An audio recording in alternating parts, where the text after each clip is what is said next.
In Cold Blood. In Cold Blood, written by Truman Capote, is a new form of journalism that is referred to as a nonfiction novel, which tells, as if it were a novel, the story of how Dick Hickok and Perry Smith conspired, prepared, and killed the Clutter family in rural Kansas in the fall of 1959, and what it took for the police to catch them so they could be brought to justice by hanging in 1965. I desire people who can't control themselves. Truman Capote.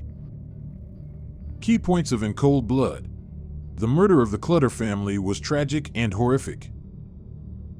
The killers made the mistake of returning to Kansas for a con job, and that's when, with the help of the memory of an inmate, the police caught them. The men quickly found there was no money in the home, and the situation got brutal fast. The work is heavily influenced by the pursuit of the American dream. Clutters are divided into two groups. On the one hand, there are the sophisticated and well-to-do Clutters, who live in affluence that makes others envious of them. Another key issue in the novel In Cold Blood is the concept of morality. Dick and Perry, two habitual criminals who are paroled only to perpetrate another horrible crime, are the central characters of the tale. The primary motivation for their family's massacre is to obtain financial gain. Dick, on the other hand, becomes cruel and frigid, in contrast to Perry. Psychiatric illness and its consequences for human behavior are two other significant themes explored in the novel In Cold Blood.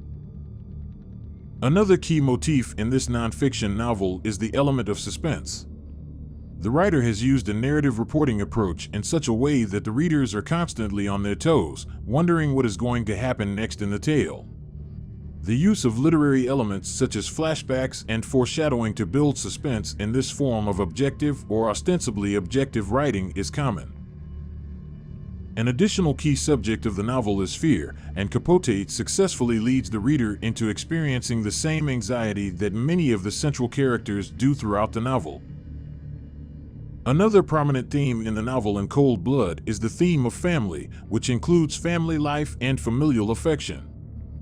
Another important issue explored in this nonfiction novel is the impact of one's socioeconomic status. Overview of In Cold Blood. Misfortune and loathsomeness struck a little Kansas people group when Dick Hickok and Perry Smith killed the Clutter family. Ordinarily, the Clutter family was at chapel each Sunday. In any case, on this specific Sunday in 1959, they didn't appear, making a concerned neighbor call them.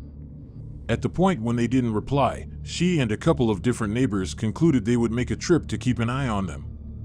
Things seemed typical from an external perspective.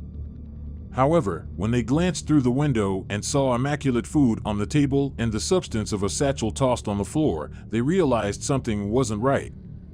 Susan Kidwell let herself in to explore and before long tracked down the frightful scene of 16-year-old Nancy Clutter restricted and killed in her room.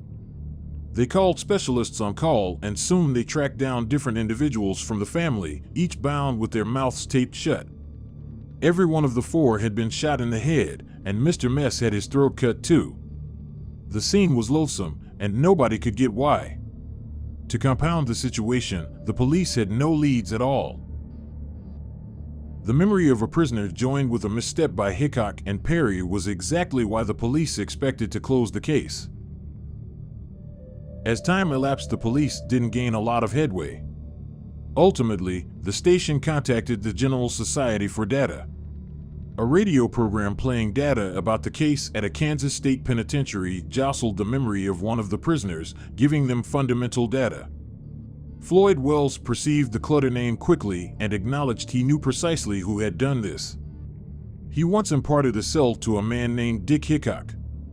He educated an exceptionally intrigued Dick all concerning Mr. Mess, an affluent man whom he had once worked for. Dick had a specific interest in protecting the Clutter home and needed every one of the subtleties. Floyd approached with what he knew, and soon the story unwound. Dick had become a close acquaintance with a man named Perry Smith in jail.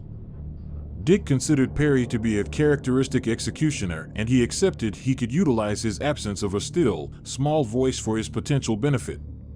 After their delivery, Perry said he would go with Dick to Kansas, however he needed to see an old companion instead of being essential for the heist. In any case, when they arrived, the companion was gone, so Perry chose to go with Dick to the Clutter home that evening. It seemed like they would pull off it as well, aside from they wrongly went back to Kansas after the homicides. Dick got back to con a retailer by giving an unlimited free pass that could never clear. Be that as it may, the retailer was dubious and brought down his tag as they drove off. At last, police had discovered the killers. They before long found them in Las Vegas and arrested them.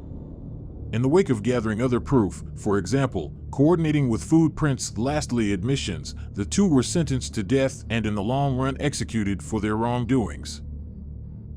The homicides occurred after the men found there was no money or wealth to take. So what really occurred on that evening in Holcomb? Incidentally, Perry gave an amazingly itemized admission of the homicides. They showed up a brief time after 12 p.m. and slipped through an opened entryway on the house. Floyd let Dick know where the family's cash would be. However, when the two men looked through the house quietly, there was no cash. Their arrangement changed and they shook Mr. Mess conscious and requested he let them know where the safe was. Mr. Mess told them that she did not have a lot of cash inside the house. This made Dick come unhinged. Perry and Dick got together with the remainder of the family at gunpoint and tied them all up in an alternate room in the house. After this, they considered what they ought to do from here. The arrangement was not to leave any observers, but rather Dick was reluctant. This made Perry irritated, and he concluded he would challenge Dick's blustering and concede his weakness. Perry asked Dick for the blade and cut Mr. Mess' throat. Mr. Mess began battling irately and nearly liberated himself, however Perry shot him in the head. After this, Perry and Dick shot the other three individuals from the family. With a couple of dollars and 2 or 3 small things from the house, they headed out into the evening.